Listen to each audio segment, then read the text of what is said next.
Chad, the perfect pickup. It's the premiere tonight. How long has this been in the making?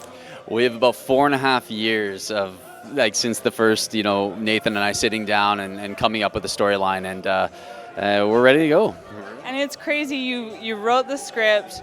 People think that's pretty much all it takes to put into a movie. But then 4.5 years later, can you explain what you've been doing in the meantime? Yeah. We had about, I think, since the first draft to the last draft, there's 23 drafts that we rewrote, and just coming up with different ideas and storyline and fixing it, and then it just it goes through the works. Casting, trying to raise the funds was the longest thing what it took, and then once we finally found Darren and Shauna, they came on board, and things just went rock and rolling, and we got on set, and finally we're releasing our baby. What was the initial spark that was like, yeah, let's put our money behind this? That's all Darren. No, you know what? Honestly, he's always looking for the next thing. And when you meet passionate people who believe in something, how do you not believe in it with them? And so we looked over the project, we looked over all the possibilities, and we thought, how could we not work with him? Actually, it's kind of funny because when he showed up to my house, he was actually on TV. He was on one of his TV shows that he does, and I'm like, wow, it's kind of small world that he comes in for dinner and with Danny, his girlfriend, and he's on the tube. We just kind of got talking, had a good dinner, and kind of got talking about what he does, and kind of talked to me about his future plans, and he had a script and everything like that, and I thought it was kind of an interesting venture, so I thought, send me a script. I'd love to read it, and when I read it, I thought it was fantastically and funny. It was awesome. And you must have sat there laughing through the whole thing. Oh, reading the script, absolutely. Sean and I both read it, and we were just reading it out loud, and we were laughing the whole time. So I phoned Chad probably a week later. I said, we got to see what we can do here. When it came to writing the script, I know certain jokes wouldn't make it into the final unless you actually laughed out loud, right? Yeah, I think we had a kind of thing, if we watched it twice and we weren't laughing, we removed it. So, because it's not as funny if you hear it the second time, but everything in our film, we're still laughing. Having the pleasure of being on set a few days with you guys, I sat there and take after take, some of the cast, the crew, we were in tears, we were laughing so hard. How do you write jokes like that?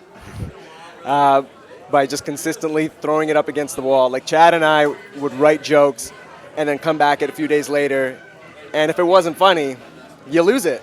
So essentially what you're getting is the best of the best that we could come up with in this scenario, and we just hope that you all in the audience start to tear up with laughter as well. Now, when it came to getting the actual characters, the people that were going to play them, casting them, you fall upon somebody like Derek Gilroy. What is your initial reaction to this guy? Well, again, we know that this storyline required a lot of crazy characters, right? And so we needed to find just as, equally crazy actors. And when Derek and that came in the room, even for the audition room, there were some surprises with our casting. Jamie Calica as well. Derek nailed it right off the bat. We've had him from the get-go. So I played Greg. Greg is kind of a surly gentleman and a little bit over the top. Not quite smooth with the ladies. But he was a lot of fun to play, and very funny and great writing, courtesy of Chad Rook and Nathan Witte. So, yeah. Then Jamie Calica came in. He's this really cool, suave guy in real life, and he's playing Randall, who's a complete opposite nerd in the film. It was scary. I'm not gonna lie. It's a character that's so different from myself. I've always said I've always grown up being a bit of a nerd, but this movie TV nerd is something completely different, so creating the character, I had about a month and a half to create the character, and from every little things like adjusting the glasses and making that stuff natural looking, it was hard. And these guys are super funny that I worked with, so to come in and have to bring my A game every day that we're on set was fun but challenging. I can't wait to show you the crazy characters that we have in this film. Tell us a little bit about your character. He's a weirdo. So, yeah, watch out for that. He spends a lot of time alone. He thinks a lot. So he's got a lot of reasons for why he does certain things. So, he'd probably be a loner. I don't think he has a girlfriend. she's kind of the good girl or the girl next door, and she falls in with some other interesting characters that kind of pull her in into some strange situations along the way. So it's very funny. Yeah, he's he's probably not the fan favorite. Let's just say that, especially among the women. He can be a little not as respectful as I'd like to be in my personal life. She's a Russian woman. She is very, to say the least, sexually explicit.